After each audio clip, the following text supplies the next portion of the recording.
Morning, ma'am.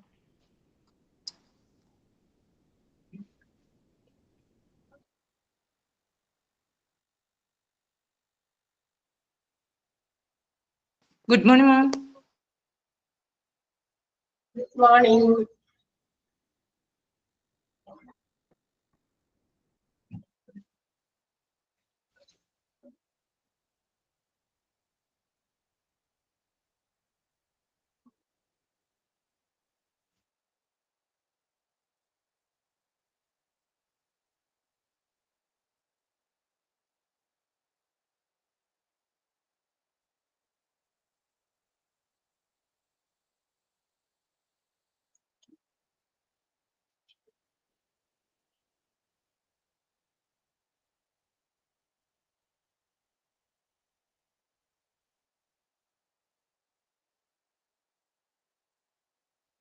Okay, ready ആണല്ലോ? Start ചെയ്യാം.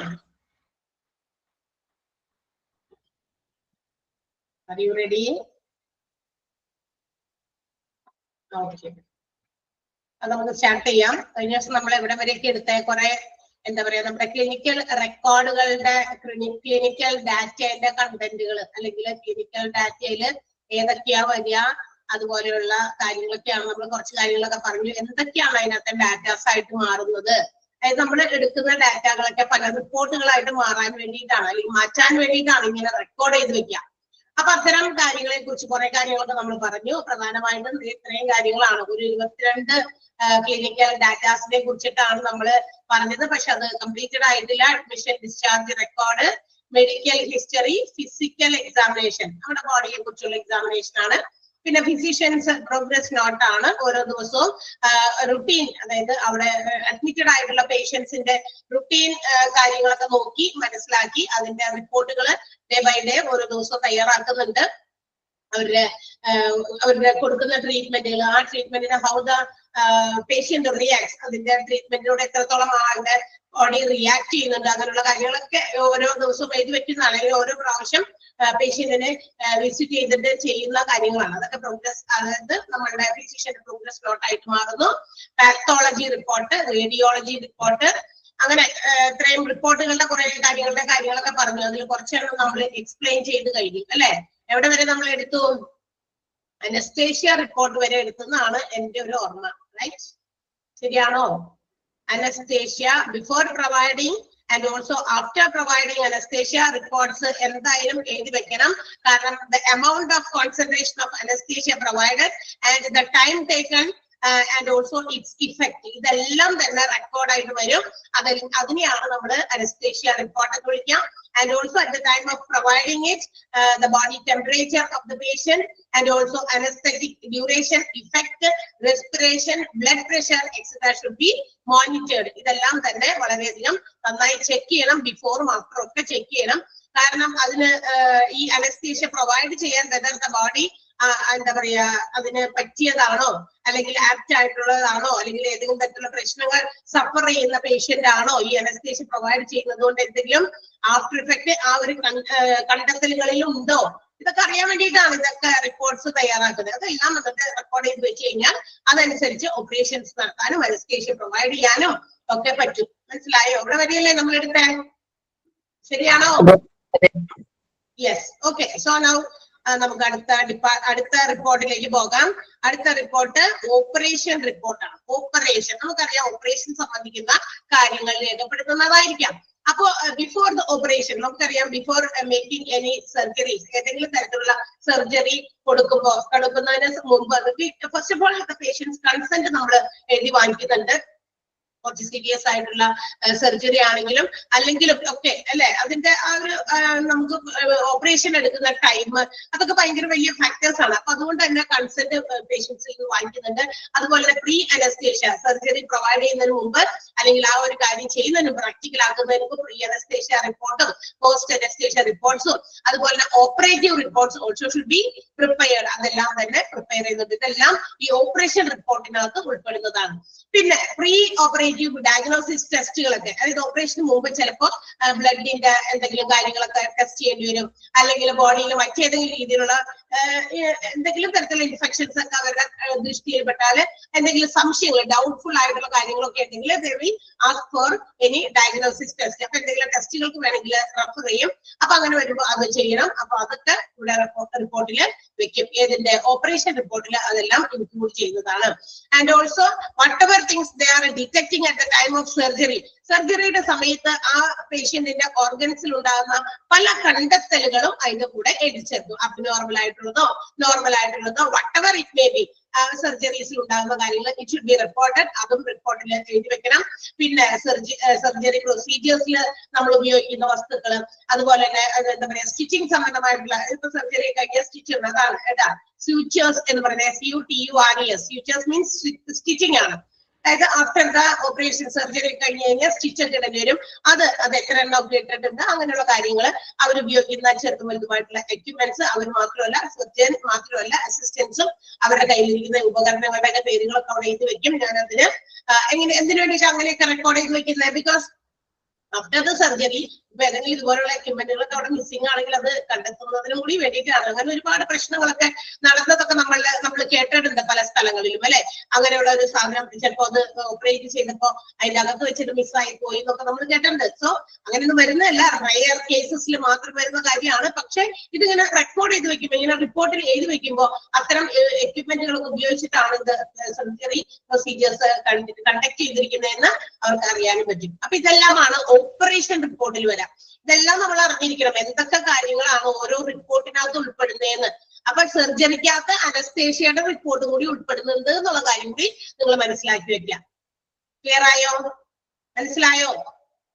പെട്ടെന്ന് പറയണം. മനസ്സിലായില്ലെങ്കിൽ വേഗം പറയണം, അല്ലെങ്കിൽ ഞാൻ ഇങ്ങനെ വേഗം പോകും. ബിക്കോസ് ഇതൊക്കെ നമുക്ക് കുറച്ചൊക്കെ എന്താ പറയാ ഇങ്ങനെയുള്ള കാര്യങ്ങളൊക്കെ റിപ്പോർട്ട് പറഞ്ഞു നമുക്കെല്ലാം അറിയാലോ. കാരണം ഇന്നത്തെ കാലത്ത് ഒന്നിനും ഒരു എന്താ പറയാ പ്രൂഫ് ഇല്ലാതെ ഒരു കാര്യം ചെയ്തിട്ട് കാര്യമില്ല. ഇതൊക്കെ പ്രൂഫുകളാണ്. ബിക്കോസ് ആഫ്റ്റർവേർഡ്സ് എന്തെങ്കിലും തരത്തിലുള്ള disputes, arguments, criticisms part of the പേഷ്യന്റിന്റെ ഭാഗത്ത് നിന്ന് അവരുടെ ആളുകളും ഒക്കെ എന്തെങ്കിലും ഒരു ക്രിറ്റിസിസം എറൈസ് ചെയ്ത് കഴിഞ്ഞാൽ, അല്ലെങ്കിൽ അവര് കുത്തിപ്പൊക്കി വന്നാൽ അതൊക്കെ പ്രൂഫായിട്ട് കാണിക്കും. നമ്മൾ കൊടുത്ത മരുന്നുകൾ ഇങ്ങനെയാണ്, ഈ ഇന്ന സർജറിയാണ് കൊടുത്തത്, ഇത്ര എമൗണ്ട് ഓഫ് അനസ്തീഷ്യാണ് അതിന് പ്രൊവൈഡ് ചെയ്തത്. അപ്പോ പേഷ്യന്റ് ഇങ്ങനെ അൺകോൺഷ്യസ് ആയ സമയവും ഡ്യൂറേഷനും ഒക്കെ അവർ റെക്കോർഡ് ചെയ്ത് വെച്ചിട്ടുണ്ട്. നോക്കിയപ്പോ എല്ലാം നോർമൽ ആയിരുന്നു. പേഷ്യന്റിന്റെ ടെമ്പറേച്ചർ ലെവൽ നോക്കി, BP നോക്കി, നത്തിങ് വാസ് അബ്നോർമൽ, ഒന്നും അബ്നോർമൽ ആയിട്ടുണ്ടായിരുന്നില്ല. അതൊക്കെ പ്രൂഫായിട്ട് അവരവിടെ റെക്കോർഡ്സിൽ വെച്ച് കഴിഞ്ഞാൽ തീർച്ചയായിട്ടും ഒരു പരിധി വരെ എന്താണ് ഇത്തരം കാര്യങ്ങൾക്ക് ഒരു കോംപ്രമൈസിലേക്ക് എത്താനായിട്ട് ഹോസ്പിറ്റൽസിനും അല്ലെങ്കിൽ between the hospital and relatives or patient himself or herself ആ പേഷ്യന്റുമായിട്ടുള്ള ഒത്തിരി കാര്യങ്ങളൊക്കെ നമുക്ക് എന്താ ഒരു തട വയ്ക്കാനായിട്ട് പറ്റുമെന്നുള്ളതാണ്. പ്രൂഫ് എന്ന് ഏറ്റവും വലിയ ഇമ്പോർട്ടന്റ് ആയിട്ടുള്ള ഒരു കാര്യമാണ് കേട്ടോ. നെക്സ്റ്റ് വൺ റിക്കവറി റൂം റെക്കോർഡാണ്. റിക്കവറി റൂം റെക്കോർഡ് നമുക്കറിയാം. When after the surgery operating റൂമില് സർജറി ഒക്കെ ചെയ്തതിന് ശേഷം when the patient leaves, അവിടുന്ന് പുറത്തേക്ക് പോയി കഴിഞ്ഞാൽ till he or she reaches the nursing room, പിന്നീട് ഓപ്പറേറ്റ് ചെയ്ത വ്യക്തികളെ നമുക്കറിയാലോ അവിടെ നഴ്സിംഗ് റൂമിലേക്ക് കൊണ്ടുപോകുന്നതാണ്. ആ ടൈം ഒക്കെ എന്താ പറയാ കൃത്യമായിട്ട് അതിന്റെ ടൈമും കംപ്ലീറ്റ് ചെയ്ത സർജറി കംപ്ലീറ്റ് ചെയ്തതും നഴ്സിംഗ് റൂമിലേക്ക് എത്തിയതും അങ്ങനെയുള്ള കാര്യങ്ങളും അതിന്റെയൊക്കെ റെക്കോർഡുകളും ഷുഡ് ബി കംപ്ലീറ്റഡ്. അതെല്ലാം കൃത്യമായിട്ട് എഴുതി വെക്കും. അതാണ് അതിനകത്ത് പറഞ്ഞത്. It involves the complete record from the time the patient leaves the operating room, operating റൂമിൽ നിന്ന് വിട്ടുപോകുന്നത് മുതൽ till he or she reaches the recovery room, recovery റൂമിലേക്ക് എത്തുന്നത് വരെയുള്ള പല കാര്യങ്ങളും ചിലപ്പോ എഴുതി തയ്യാറാക്കുന്നത്. ഇന്ന സമയത്ത് ഓപ്പറേറ്റിംഗ് റൂമിൽ നിന്ന് ആളെ കൊണ്ടുപോയിട്ടുണ്ട്, ഇന്ന സമയത്ത് എത്തിയിട്ടുണ്ട്, ഓപ്പറേറ്റിംഗ് റൂമിൽ നിന്ന് പോകുമ്പോൾ പേഷ്യന്റിന്റെ കണ്ടീഷൻസ് ഒക്കെ എങ്ങനെയാണ്, അതവിടെ എത്തി എങ്ങോട്ടേക്ക് ഷിഫ്റ്റ് ചെയ്തു, വാർഡിലേക്കാണോ റിക്കവറി റൂമിലേക്കാണോ അല്ലെങ്കിൽ റൂമിലേക്ക് സ്വന്തമായിട്ട് പ്രൈവറ്റ് ആയിട്ട് എടുത്തിരിക്കുന്ന മുറി, അങ്ങനെയുള്ള കാര്യങ്ങളൊക്കെ ഉണ്ടെങ്കിൽ പിന്നെ എന്തെങ്കിലും നഴ്സിംഗ് ശുശ്രൂഷയാണ് ആൾക്ക് കൊടുത്ത് ഇങ്ങനെയുള്ള കാര്യങ്ങൾ ഇൻ ബിറ്റ്വീനിൽ എന്തെങ്കിലുമൊക്കെ സംഭവിച്ചിട്ടുണ്ടെങ്കിൽ അതെല്ലാം എടുത്തെഴുതണം. അതിനെയാണ് നമ്മള് റിക്കവറി റൂം റെക്കോർഡ്. അവിടെ എത്തുന്നത് വരെയുള്ള കാര്യങ്ങൾ കേട്ടാ. ഓപ്പറേറ്റിംഗ് റൂമിൽ നിന്ന് വിട്ട് നഴ്സിംഗ് റൂമിലേക്ക് എത്തുന്നത് വരെ എന്തെങ്കിലുമൊക്കെ കാര്യങ്ങൾ ഹാപ്പൻ ചെയ്തിട്ടുണ്ടെങ്കിൽ സംഭവിച്ചിട്ടുണ്ടെങ്കിൽ അതുമായിട്ട് ബന്ധപ്പെട്ട് കുഞ്ഞിതാണെങ്കിലും വലുതാണെങ്കിലും എല്ലാം അത് എഴുതി വെക്കണം. So it will be A record. അതൊരു റിപ്പോർട്ടായിട്ട് അല്ലെങ്കിൽ റെക്കോർഡായിട്ട് മാറുന്നു. ക്ലിയർ ആണോ? റിക്കവറി റൂം റെക്കോർഡ് മനസ്സിലായോ? പോയിക്കോട്ടെ അടുത്തതിലേക്ക്.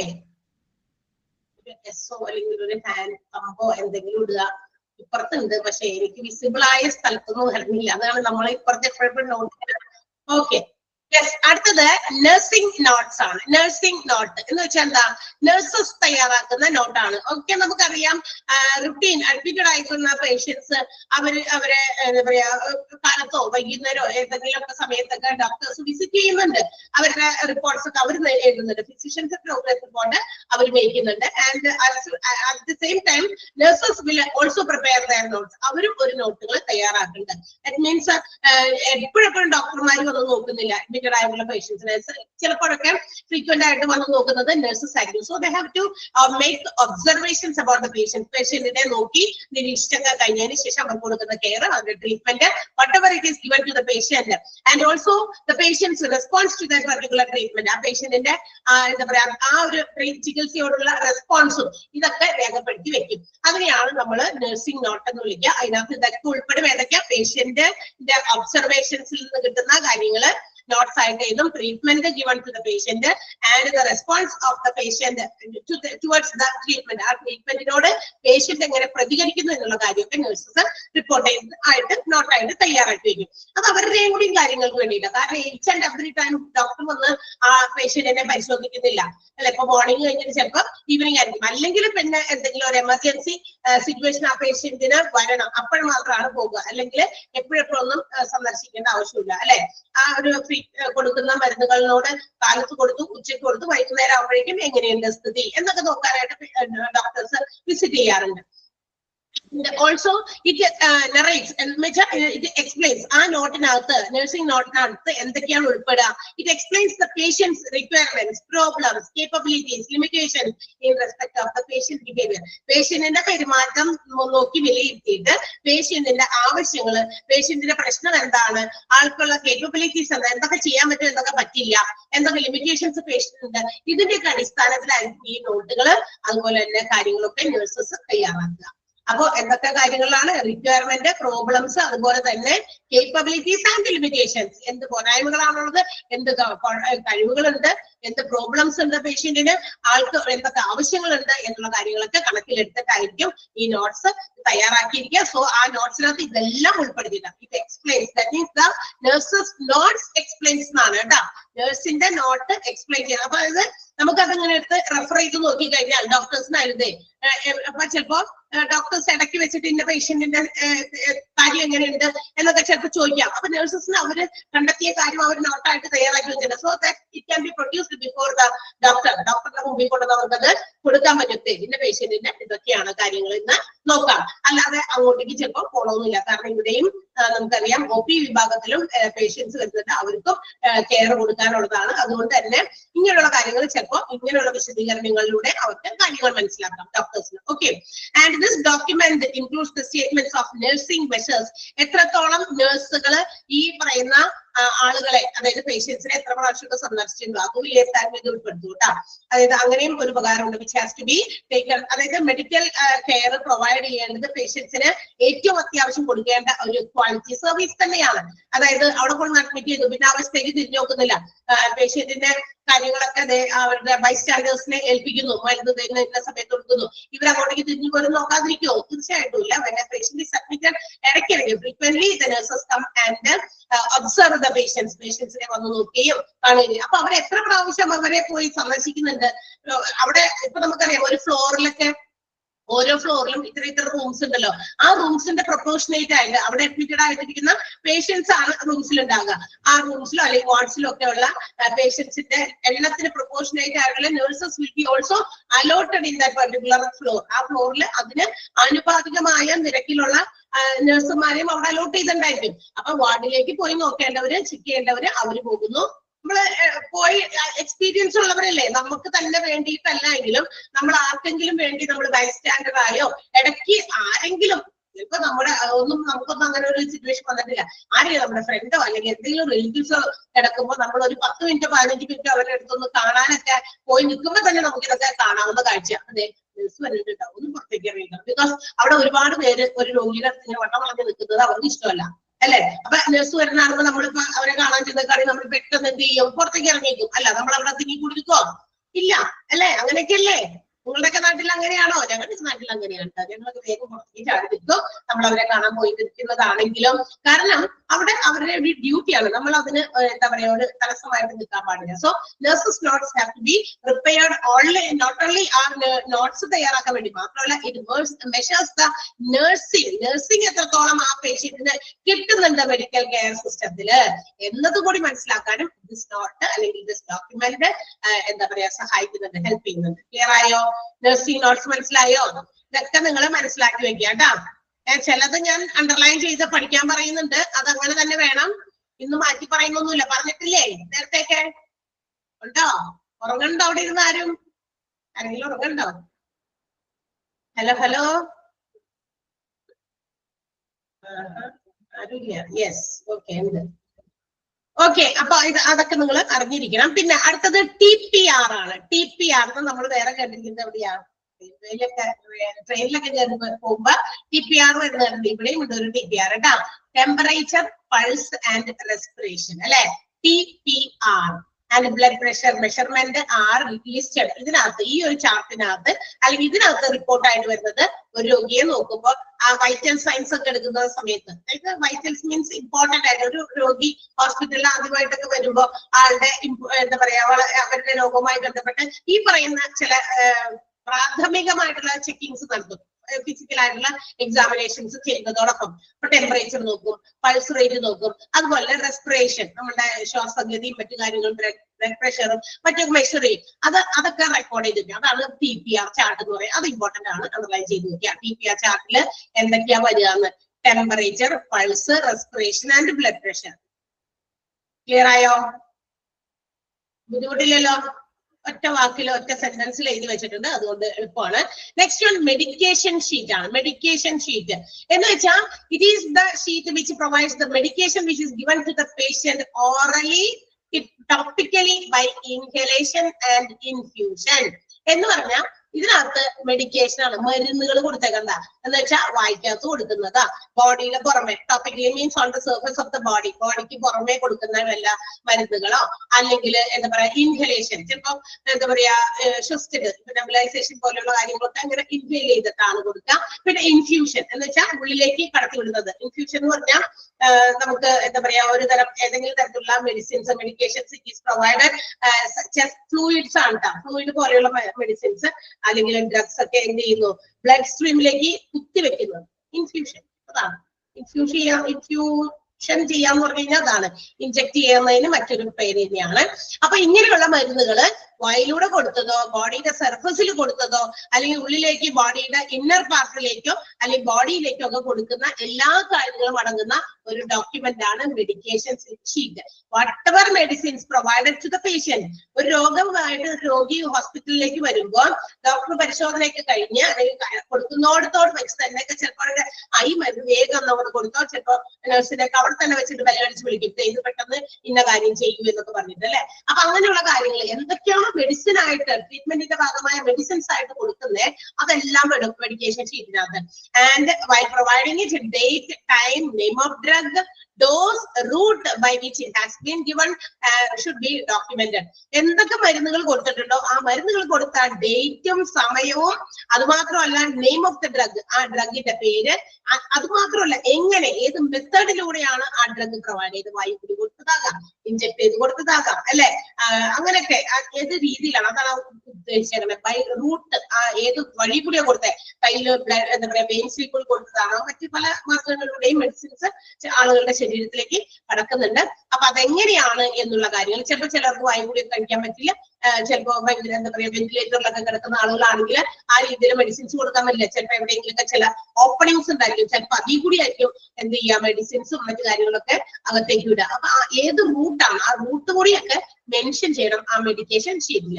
Okay, medicines which are given orally, topically, by inhalation and infusion.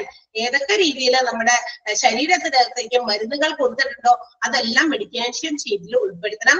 And while providing, അത് കൊടുക്കുന്ന സമയത്ത് അതിന്റെ date, time, name of the drug and the route by which it is given. ആ കൊടുത്തിരിക്കുന്ന മരുന്നുകൾ ഏത് റൂട്ടിൽ കൂടി കൊടുത്തിരിക്കുന്നു എന്നുള്ളതെല്ലാം ഡോക്യുമെന്റ് ആയിട്ട് കൊടുത്തിരിക്കണം. ഓക്കെ, അത് കൊടുത്തതിന് ശേഷം ക്ലിയർ ആയോ? മെഡിക്കേഷൻ ഷീറ്റ് മനസ്സിലായോ? ക്ലിയർ അല്ലേ? നെക്സ്റ്റ് വൺ മിസ്സലേനിയസ് റിപ്പോർട്ട്സ് ആണ്. മറ്റ് പലതരത്തിലുള്ള റിപ്പോർട്ടുകളാണ്. അതായത് ഇപ്പൊ ഹോസ്പിറ്റൽസിലെ ICUല് ചിലപ്പോ പേഷ്യന്റിന് ചിലപ്പോ കുറച്ച് നേരത്തേക്കോ അല്ലെങ്കിൽ കുറച്ച് ദിവസത്തേക്കോ ഒക്കെ പ്രൊവൈഡ് കൊടുക്കേണ്ടി വരും. CCU അതുപോലെ ക്രിട്ടിക്കൽ കെയർ യൂണിറ്റ്, അതെല്ലാം അങ്ങനെയുള്ള കാര്യങ്ങളൊക്കെ എക്സ്ട്രാ എന്തെങ്കിലും കൊടുത്തിട്ടുണ്ടെങ്കിൽ അത് ഈ റിപ്പോർട്ട്സിനകത്താണ് പെടുന്നത്. ഏതില്? Miscellaneous reports which includes ICU, CCU reports ആണ്. ICUവിൽ ഉണ്ടാകുന്ന കാര്യങ്ങളെ കുറിച്ചുള്ള റിപ്പോർട്ട്, CCUവിൽ ഉണ്ടാകുന്ന കാര്യങ്ങളെ കുറിച്ചിട്ടുള്ള റിപ്പോർട്ട്സ് എല്ലാമാണ് മിസ്സലേനിയസ് റിപ്പോർട്ട്സിൽ വരിക. അതൊന്ന് അണ്ടർലൈൻ ചെയ്തേക്കാം. മിസ്സലേനിയസ് റിപ്പോർട്ട്സ് ഒന്ന് അണ്ടർലൈൻ ചെയ്തേക്കാം. നമുക്ക് അതിൽ വായിച്ചാൽ മനസ്സിലാകുന്ന കാര്യങ്ങളാണ്. എന്തൊക്കെ റിപ്പോർട്ടായിട്ട് വരിക, എന്തായാലും എല്ലാം റിപ്പോർട്ട് ആക്കണം. നമ്മൾ പറഞ്ഞില്ലേ, നേരത്തെ പറയുന്നത് തന്നെയാണ് വീണ്ടും വീണ്ടും പറയുന്നത്. മറ്റ് രീതിയിലുള്ള എന്തെങ്കിലും നമുക്ക് എഗെയിൻസ്റ്റ് ആയിട്ട് വരുന്നതിന് ഒരു തട അല്ലെ, ഒരു പ്രൂഫ് എന്നതിന് വേണ്ടി നമുക്ക് റിപ്പോർട്ട് ഷുഡ് ബി പ്രിപ്പയർഡ്. അത് വളരെ ഇമ്പോർട്ടന്റ് ആയിട്ടുള്ള കാര്യമാണ്, കമ്പൽസറി ആണ്. അവിടെ അതിന് എന്താ പറയാ, ഒരു ചാൻസോ ഒരു അത് ഉണ്ടായാൽ സാധ്യതയൊന്നും ഇല്ല എന്നുള്ള അങ്ങനെ ഒരു ഇത് കൊടുക്കരുത്. അതായത് എന്തായാലും തയ്യാറാക്കണം, മസ്റ്റ് ആണ് എന്നുള്ള കാര്യം ഇമ്പോർട്ടന്റ് ആണ്. നെക്സ്റ്റ് വൺ ഫിസിക്കൽ തെറാപ്പിയാണ്. Physical therapy assessment and treatment which includes exercise. അതായത് തെറാപ്പി ട്രീറ്റ്മെന്റുകളാണ്. അതിനകത്ത് ചിലപ്പോ എക്സസൈസുകൾ, അല്ലെങ്കിൽ ചിലപ്പോ ഹീറ്റിംഗ്, ചൂട് പിടിക്കുന്നത്, അല്ലെങ്കിൽ കോൾഡ് ആക്കുന്നത്, വാട്ടർ, വെള്ളം ഉപയോഗിച്ചു, ഇലക്ട്രിസിറ്റി, അൾട്രാസൗണ്ട്, അതൊക്കെ ചേർന്ന് വരുന്ന എല്ലാമാണ്. അതായത് ആ ഒരു പേഷ്യന്റിന്റെ എന്താ പറയാ, ചിലപ്പോ ചില ഓർഗൻസ് ആയിരിക്കാം, ചില ശരീര ബോഡി പാർട്സ് ആയിരിക്കാം, അത് അതിന്റെ നോർമൽ ആക്ടിവിറ്റിയിലേക്ക്, അതായത് പ്രോപ്പർ ഫംഗ്ഷനിലേക്ക് കൊണ്ടുവരാൻ വേണ്ടി ഉപയോഗിക്കുന്ന ചില ട്രീറ്റ്മെന്റുകളാണ്. ഹോട്ട് ആകാം, കോൾഡ് ആകാം, വാട്ടർ ഉപയോഗിച്ചാകാം, ഇലക്ട്രിസിറ്റി ഉപയോഗിച്ചിട്ടാകാം. അല്ലെ, ഇലക്ട്രിസിറ്റി ഉപയോഗിച്ചിട്ട് നമുക്കറിയാം സൈക്യാട്രിയിലൊക്കെ മെന്റൽ ഡിസോർഡേഴ്സ് ഒക്കെ വരുന്നവർക്ക് ചിലപ്പോ ഇലക്ട്രിക് ഷോക്സ് ഒക്കെ പ്രൊവൈഡ് ചെയ്യാറുണ്ട്. അല്ലെ, ഉദാഹരണം പറഞ്ഞു എന്ന് മാത്രം. ചിലപ്പോൾ നിങ്ങൾക്ക് ഇലക്ട്രിസിറ്റി എന്തുകൊണ്ട് ഇവിടെ വന്നു എന്നുള്ളത് ഒരു സംശയം വരും, അതുകൊണ്ട് പറഞ്ഞു മാത്രം. അപ്പൊ ഇതെല്ലാം ഇൻക്ലൂഡ് ചെയ്യുന്ന റിപ്പോർട്ടാണ് ഫിസിക്കൽ തെറാപ്പിയിൽ വരിക. ഫിസിക്കലായിട്ട് പുറമേ നിന്ന് കൊടുക്കുന്ന ചില ഇത്തരം ട്രീറ്റ്മെന്റുകളാണ് തെറാപ്പി ട്രീറ്റ്മെന്റുകൾ, which includes exercise, heat, cold, water, electricity, ultrasound and ഇതൊക്കെ പേഷ്യന്റിനെ തിരിച്ച് ആളുടെ ആക്ടിവിറ്റീസിലേക്ക് കൊണ്ടുവരാൻ, നോർമൽ ഫംഗ്ഷനിലേക്ക് ബോഡിയെ കൊണ്ടുവരാൻ വേണ്ടി ഉപയോഗിക്കുന്ന ചില ട്രീറ്റ്മെന്റുകളാണ്. അതുകൊണ്ടാണ് ഫിസിക്കൽ തെറാപ്പി അത് ചാർട്ടില് അല്ലെങ്കിൽ റെക്കോർഡ്സിൽ ഉണ്ടായിരിക്കണം. ക്ലിയർ ആയോ? ക്ലിയർ? പറഞ്ഞോട്ടെ. അടുത്തത് social service data. Okay, next one social service data ആണ്. നമ്മൾ പഠിച്ചിട്ടുണ്ട്. MSW, മെഡിക്കൽ സോഷ്യൽ വർക്ക് എന്ന് പറഞ്ഞ് ഡിഫറെന്റ് ഡിപ്പാർട്ട്മെന്റ്സ് ഓഫ് ഹോസ്പിറ്റലില് ഒരു സപ്പോർട്ടീവ് ഡിപ്പാർട്ട്മെന്റ് ആണ് എന്ന് പറഞ്ഞ് നമ്മൾ പഠിച്ചു. അവിടെ എന്താണ് നമ്മൾ കേട്ടത്? അതൊന്ന് ഇവിടേക്ക് റീകോൾ ചെയ്യണം. കാരണം ചിലപ്പോ നിങ്ങൾക്ക് അത് ആ ഒരു സെന്റൻസിനെ അങ്ങോട്ടൊക്കെ മനസ്സിലാക്കാൻ ബുദ്ധിമുട്ടുണ്ട്. അതുകൊണ്ടാണ് ഞാൻ അതിനെ തിരിച്ചിവിടേക്ക് ഇപ്പൊ എടുത്തുകൊണ്ട് വരുന്നത്. എന്താണ് what you meant by medical social work? ഹോസ്പിറ്റൽസിൽ മെഡിക്കൽ സോഷ്യൽ വർക്കിന്റെ ആവശ്യകത എന്താണ്? നമ്മൾ പഠിച്ചിരുന്നു അന്ന്. the patients those who are coming to the hospital with a mental stress, അതായത് മെന്റൽ ഡിസോർഡർ അല്ലട്ടോ ഞാൻ ഉദ്ദേശിക്കുന്നത്, അത് സൈക്യാട്രി ആണ്. അതല്ല, മെന്റൽ സ്ട്രെസ്. അതായത് നമുക്കറിയാം ചില നമ്മൾ ഹോസ്പിറ്റൽസിലേക്ക് പോകുമ്പോൾ നമ്മളുടെ കയ്യില് പൈസയുണ്ട്, ഡോക്ടറെ കാണാൻ ഒക്കെ ഉണ്ട്. പക്ഷെ ചില ആളുകൾക്ക് facing some problems to face ഇത്തരം കാര്യങ്ങളെ ഫേസ് ചെയ്യാനേ, ഇപ്പൊ ഡോക്ടറെ കാണാൻ ചിലപ്പോൾ ഉള്ളിന്റെ ഉള്ളിൽ ഒരു പേടി, അങ്ങനെയുള്ള കാര്യങ്ങള്. ചിലപ്പോ ഡോക്ടേഴ്സ് എന്തെങ്കിലും തരത്തിലുള്ള വലിയ സർജറീസ് പറയുന്നു. അപ്പൊ നമുക്ക് എന്താ ചെയ്യേണ്ടത്? നമുക്ക് ഒരു ഭയങ്കര പ്രത്യേക ഒരു സിറ്റുവേഷൻസിലേക്ക്, നമുക്ക് കൂടെ ആരുമില്ല, അങ്ങനെയുള്ള സിറ്റുവേഷൻസിൽ, അല്ലെങ്കിൽ നമ്മുടെ കയ്യിൽ അത്തരം ഒരു കാര്യങ്ങൾക്ക് വേണ്ടിയിട്ട് പ്രോപ്പർ ആയിട്ട് നമ്മുടെ കയ്യിൽ ഫണ്ട് ഇല്ല, വാട്ട് ടു ഡു നെക്സ്റ്റ് എന്ന് പറഞ്ഞ് ചോദിച്ചതിനായിട്ട് ഇങ്ങനെ നിൽക്കുമ്പോൾ there are some a group of people, അതായത് സോഷ്യൽ വർക്കായിട്ട്, അതായത് സാമൂഹ്യ പ്രവർത്തനം, അവിടെ അവർ കൊടുക്കുന്ന ഒരു സേവനം, അവിടെ അവരുടെ കയ്യിൽ ട്രീറ്റ്മെന്റ് അല്ല കൊടുക്കുന്നത്, ഇവർക്ക് ഒരു മെന്റൽ സ്ട്രെങ്ത് കൊടുക്കാനുള്ള ചില അഡ്വൈസുകളാകാം, അല്ലെങ്കിൽ അതിലേക്ക് നയിക്കാനുള്ള എന്തെങ്കിലും ഒരു റൂട്ട് പറഞ്ഞു കൊടുക്കുന്നതാകാം. ഇപ്പൊ ഉദാഹരണം മെഡിക്ലെയിം ഉള്ളവർക്ക്, നമ്മൾ അന്ന് പറഞ്ഞത് അങ്ങനെയാണ്, ഞാനൊരു ഉദാഹരണം പറഞ്ഞത്. മെഡിക്ലെയിം ഉള്ളവർക്ക് ക്ലെയിം ഉണ്ട്, പക്ഷെ they don't know what to do with this. എനിക്ക് ഹോസ്പിറ്റലിൽ വന്നു, ഈ അഡ്മിറ്റഡ് ആയി, ഇത്രയും പൈസയൊക്കെ ചെലവാകുന്നു, മെഡിക്കൽ ഇൻഷുറൻസ് എനിക്ക് ഉണ്ട്, ഞാൻ എടുത്തിട്ടുണ്ട് ഹെൽത്ത് ഇൻഷുറൻസ്, പക്ഷെ I don't know how to avail that. ആ ഒരു ക്ലെയിം എങ്ങനെയാണ് എനിക്കത് കിട്ടും, ലഭ്യമാക്കും എന്നതിനെ കുറിച്ചൊന്നും അറിയില്ല, ബാക്കി കാര്യങ്ങളൊന്നും അറിയില്ല. സോ അതിന് നമുക്ക് അവിടെ ഹോസ്പിറ്റൽസിൽ തന്നെ അതിന്റെ ഡെസ്ക് ഉണ്ട്, ഇൻഷുറൻസ് ഡെസ്ക് ഉണ്ട്. അപ്പൊ അവിടേക്ക് പോകണം. അപ്പൊ അവർക്ക് അതിനെ കുറിച്ച് അറിയില്ല, ആരുടെ അടുത്തേക്ക് പോകും? അതിന് വേണ്ടിയിട്ട് ഇത്തരം സാമൂഹ്യപരമായിട്ടുള്ള അതൊരു ഹോസ്പിറ്റൽസിലേക്ക് വരുമ്പോൾ പബ്ലിക്, അതായത് പേഷ്യൻസും പേഷ്യൻസിന്റെ റിലേറ്റീവ്സും മറ്റുള്ളവരും അനുഭവിക്കുന്ന ചില മെന്റൽ ആയിട്ടുള്ള ചില സ്ട്രെസ്, അങ്ങനെയുള്ളതിനെയൊക്കെ ദൂരീകരിക്കാനുള്ള ആളുകളാണ് ഹോസ്പിറ്റൽസിൽ MSW അല്ലെങ്കിൽ മെഡിക്കൽ സോഷ്യൽ വർക്കേഴ്സ് എന്ന് പറയുന്നത്. And if they have detected some of the problems, അങ്ങനെയുള്ള പേഷ്യൻസ് എന്തെങ്കിലും തരത്തിലുള്ള പ്രശ്നങ്ങൾ ഉന്നയിച്ചു അല്ലെങ്കിൽ അവർക്ക് അങ്ങനെയുള്ള എന്തെങ്കിലും കാര്യങ്ങൾ വന്നെങ്കിൽ അതൊക്കെ റിപ്പോർട്ടായിട്ട് അവിടെ വെക്കണം. അതാണ് സോഷ്യൽ സർവീസ് ഡാറ്റ അവർക്ക് പ്രൊവൈഡ് ചെയ്തിരുന്നത്. ഇപ്പൊ പേഷ്യന്റ് പറഞ്ഞിരിക്കുന്ന രീതിയിൽ പേഷ്യന്റിനോ പേഷ്യന്റിന്റെ ഫാമിലി മെമ്പേഴ്സിനോ ഒക്കെ എന്തെങ്കിലും പ്രശ്നങ്ങൾ നേരിട്ടിട്ടുണ്ടെങ്കിൽ അതിനെ കുറിച്ചുള്ള കാര്യങ്ങൾ ഇവരെന്ത് ചെയ്യുന്നു, അത് ഡീൽ ചെയ്യുന്നു.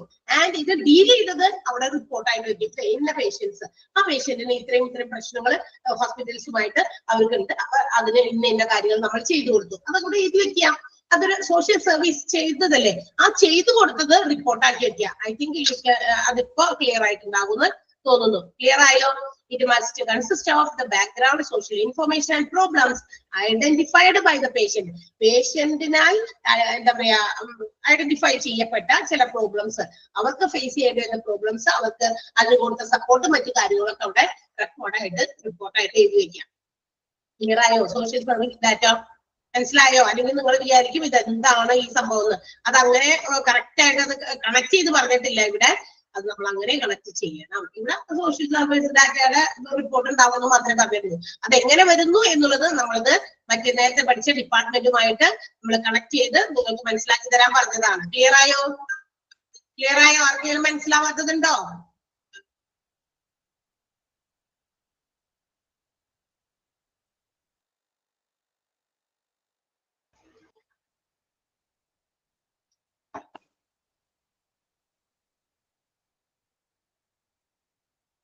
മനസ്സിലായല്ലോ എല്ലാവർക്കും?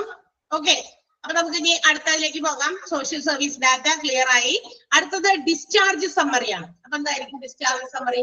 ഡിസ്ചാർജ് ചെയ്യുന്ന സമയത്തും the hospitals have to make some summary about the treatments provided. അവിടെ പേഷ്യന്റിനെ സംബന്ധിക്കുന്ന എല്ലാ കാര്യങ്ങളും, അതായത് ആ ഒരു കോഴ്സ് ഓഫ് ട്രീറ്റ്മെന്റില് ഒരു 5 ദിവസമോ 2 ദിവസമോ 3 ദിവസം എത്ര ദിവസമാണ് കിടക്കുന്നത്, അതിനെയാണ് നമ്മൾ ആ കോഴ്സ് ഓഫ് ട്രീറ്റ്മെന്റ് എന്ന് വിളിക്കുക. ആ കോഴ്സ് ഓഫ് ട്രീറ്റ്മെന്റിൽ whatever it is given to the പേഷ്യന്റിന് എന്തൊക്കെ ആ കാര്യങ്ങളാണ് കൊടുത്തേക്കുന്നത് അതിന്റെ ഒരു ബ്രീഫ് ആയിട്ടുള്ള ഒരു ചെറിയ ഒരു എക്സ്പ്ലനേഷൻ, ദാറ്റ് മീൻസ് ഒരു വ്യാഖ്യാനം, ഒരു എക്സ്പ്ലനേഷൻ. റീക്യാപിറ്റുലേഷൻ എന്ന് പറഞ്ഞു കഴിഞ്ഞാൽ പുനരാഖ്യാനം എന്നാണ് അതിന്റെ മലയാളം വേർഡ്. പുനരാഖ്യാനം എന്ന് പറഞ്ഞാൽ എന്താ? നേരത്തെ ഉള്ളതൊക്കെ നേരത്തെ പരിശോധിച്ച്, അതായത് അഡ്മിഷന്റെ സമയത്ത് തുടങ്ങിയുള്ള കാര്യങ്ങളൊക്കെ പരിശോധിച്ചിട്ട് അതിനെ കൂടിയൊക്കെ ബേസ് ചെയ്തിട്ടാണ് ഡിസ്ചാർജ്, അല്ലെങ്കിൽ ആ ഡിസ്ചാർജ് ചെയ്യുന്ന സമയത്ത് മാത്രമുള്ള കാര്യമല്ല എന്നാണ് ഉദ്ദേശിച്ചത് കേട്ടോ. അതാണ് റീക്യാപിറ്റുലേഷൻ എന്ന് പറയുന്നതിന്റെ മീനിങ്. അങ്ങനെ അതൊക്കെ വ്യാഖ്യാനിച്ച് ആ ഒരു കോഴ്സ് കംപ്ലീറ്റ് ചെയ്യുന്ന സമയത്ത് വരെയുള്ള കാര്യങ്ങൾ ഉൾക്കൊള്ളിച്ച ഒരു summary, that is called discharge summary. അതിനെയാണ് നമ്മൾ ഡിസ്ചാർജ് സമ്മറി എന്ന് വിളിക്കാം. അതിനകത്ത് ഹോസ്പിറ്റലൈസ്ഡ് ആയ കാര്യം മുതൽ സിഗ്നിഫിക്കന്റ് ഫൈൻഡിങ്സ്, ആ രോഗിയിൽ എന്തൊക്കെ നമ്മൾ കാര്യങ്ങൾ കണ്ടെത്തി, ആൾക്ക് നടത്തിയ പരിശോധനകൾ, എക്സാമിനേഷൻ, ആളിൽ എന്തൊക്കെ പ്രൊസീജിയേഴ്സ് നടത്തി, തെറാപ്പീസ് എന്തെങ്കിലുമൊക്കെ പ്രൊവൈഡ് ചെയ്തിട്ടുണ്ടെങ്കിൽ അത്, ആൻഡ് ഹൗ ദ റെസ്പോൺസ്, ആ പേഷ്യന്റിന്റെ റെസ്പോൺസ് ആ മരുന്നുകളോട്, condition at the time of discharge ചെയ്യുന്ന സമയത്തുള്ള കണ്ടീഷൻ, പിന്നെ മാത്രമല്ല ഡിസ്ചാർജ് ചെയ്ത് പോയിക്കാൻ ഇനി തോന്നിയ പോലെയാണ് നല്ലത് അല്ലെ. അപ്പൊ നമ്മൾ ഇങ്ങനെ ഡിസ്ചാർജ് ചെയ്ത് പോകുന്ന പേഷ്യൻസിന് ഇത്രയും ദിവസമൊക്കെ കടന്നതിന്റെ അടിസ്ഥാനത്തിൽ ചില ഇൻസ്ട്രക്ഷൻസ് കൂടി അവർക്ക് പ്രൊവൈഡ് ചെയ്യും. ഇന്ന കാര്യങ്ങൾ ശ്രദ്ധിക്കണം കേട്ടോ, ഡയറ്റ് ശ്രദ്ധിക്കണം, എക്സസൈസ് കുറച്ച് കിടക്കൊന്നും നടക്കണോട്ടോ, അങ്ങനെയൊക്കെ ചിലപ്പോൾ ഡോക്ടേഴ്സ് പറഞ്ഞു കൊടുക്കും. അതിന് ഇന്ന തെറാപ്പി ഒന്നുകൂടി ചെയ്യണോട്ടോ, ഇത്ര ദിവസം കഴിയുമ്പോൾ ഒരു തെറാപ്പി ചെയ്യണം, അല്ലെങ്കിൽ ഒരു മാസം കഴിയുമ്പോൾ ഒന്ന് വന്ന് ചെക്കപ്പ് ചെയ്യണോട്ടോ എന്നൊക്കെ കുറെ ഇൻസ്ട്രക്ഷൻസ് പ്രൊവൈഡ് ചെയ്യുന്നുണ്ട്. അതും കൂടി ഇവരെ എഴുതി വെക്കും. കാരണം ഇനി ആ പറയുന്ന രീതിയിലുള്ള കാര്യങ്ങൾ ഫോളോ ചെയ്യാതെ എഗെയിൻ നമുക്ക് ഇതേ അസുഖം തന്നെ നമുക്ക് വീണ്ടും റിപ്പീറ്റ് ചെയ്യാൻ സാധ്യതകൾ ഉണ്ട്. അപ്പൊ അതുകൊണ്ട് മുന്നിൽ കണ്ടിട്ടാണ് ഡോക്ടേഴ്സ് അഡ്വാൻസ് ആയിട്ട് ഇങ്ങനെയുള്ള കാര്യങ്ങൾ നമ്മളോട് ചെയ്യണമെന്ന് പറഞ്ഞ് നമ്മളൊക്കെ ഇൻസ്ട്രക്ട് ചെയ്ത് വിടുന്നത്. അപ്പൊ അങ്ങനെയുള്ള കാര്യങ്ങൾ, പിന്നെ മാത്രമല്ല റിഗാർഡിങ് മെഡിക്കേഷൻസ്, മരുന്നുകൾ എങ്ങനെയൊക്കെ എടുക്കണം, ഇനി നമ്മള് ഫിസിക്കൽ ആക്ടിവിറ്റീസ് നേരത്തെ പറഞ്ഞാൽ കുറച്ച് നേരം നടക്കുക, പിന്നെ ഡയറ്റ് ഫോളോ അപ്പ്, അങ്ങനെയുള്ള കാര്യങ്ങൾ നേരത്തെ പറഞ്ഞ കാര്യങ്ങളൊക്കെ ഇതിനകത്ത് വന്നിട്ടുണ്ട്. ഇതെല്ലാം ഡിസ്ചാർജ് സമ്മറിയിൽ ഉൾപ്പെടുത്തും. ഓക്കെ, അപ്പൊ ഡിസ്ചാർജ് സമ്മറി എന്ന് പറയുന്നത് ബ്രീഫ് എക്സ്പ്ലനേഷൻ എന്ന വാക്ക് ഉപയോഗിച്ചാലും മതിയില്ല of the patients course in the hospital. ഹോസ്പിറ്റലിൽ ഒരു പേഷ്യന്റിന്റെ കോഴ്സ് എത്രത്തോളം കംപ്ലീറ്റ് ചെയ്തു അതിനെ കുറിച്ചിട്ടുള്ള ഒരു എക്സ്പ്ലനേഷൻ, ചെറിയ വിവരണമാണ് ഡിസ്ചാർജ് സമ്മറി എന്ന് പറയുന്നത്. അതിനകത്ത് എന്തിനു വേണ്ടിയിട്ട് റീസൺ ഫോർ ഹോസ്പിറ്റലൈസേഷൻ, എന്ത് രോഗവുമായിട്ടാണ് ഹോസ്പിറ്റലൈസ് ചെയ്തത്, എന്തൊക്കെയാണ് ഡോക്ടർ ആളിൽ കണ്ടെത്തിയത്, ആൾക്ക് നടത്തിയ എക്സാമിനേഷൻസിൽ നിന്ന് എന്തൊക്കെ കണ്ടെത്തി, എന്ത് പ്രൊസീജിയേഴ്സ് കൊടുത്തു, എന്ത് തെറാപ്പീസ് പ്രൊവൈഡ് ചെയ്തു, ആൻഡ് ഹൗ ഇറ്റ് റെസ്പോണ്ട്, അതെങ്ങനെ ഇയാളിൽ നിന്ന് പ്രതിഫലിച്ചു, മാത്രമല്ല condition at the time of discharge ചെയ്യുന്ന സമയത്തുള്ള അതിന്റെ കണ്ടീഷൻ, ഇൻസ്ട്രക്ഷൻസ് കൊടുത്തത്, ഡയറ്റ് ഫോളോ ചെയ്യുന്ന കാര്യങ്ങൾ, മെഡിക്കേഷൻസുമായിട്ട് ബന്ധപ്പെട്ടത്, ഫോളോ അപ്പുമായി ബന്ധപ്പെട്ട കാര്യങ്ങളെല്ലാം തന്നെ ഡിസ്ചാർജ് സമ്മറിയിൽ ഉണ്ടായിരിക്കണം. ക്ലിയർ ആയോ? മനസ്സിലായോ? ക്ലിയർ ആണല്ലോ? യെസ്. അപ്പൊ നമ്മള് പഠിച്ചുകൊണ്ടിരുന്നത് ക്ലിനിക്കൽ ഡാറ്റ, ക്ലിനിക്കൽ പരമായിട്ടുള്ള ഒരു രോഗി ഹോസ്പിറ്റൽസിൽ വരുമ്പോൾ അതൊക്കെ എപ്പോഴൊക്കെയാണ്, ഏതൊക്കെ കാര്യങ്ങളാണ് ഡാറ്റാസ് ആയി മാറുന്നത് എന്നുള്ള 22 ഡാറ്റാസ് ആണ് നമ്മൾ ഇന്നലെ കഴിഞ്ഞ ദിവസവും ഇന്നുമായിട്ട് നമ്മൾ പഠിച്ചു തീർത്തത്. അപ്പൊ അതിനകത്ത് ഡിസ്ചാർജ് സമ്മറിയുടെ രണ്ടാമത്തെ പോയിന്റ് ഒന്ന് മാർക്ക് ചെയ്ത് വെക്കുക. അതിനകത്ത് നിന്ന് എന്തായാലും ഇമ്പോർട്ടന്റ് ആണത്, എന്തൊക്കെ കാര്യങ്ങളാണ് ഡിസ്ചാർജ് സമ്മറിയിൽ ഉൾപ്പെടുത്തുക, അതൊന്ന് മാർക്ക് ചെയ്യാം കേട്ടോ.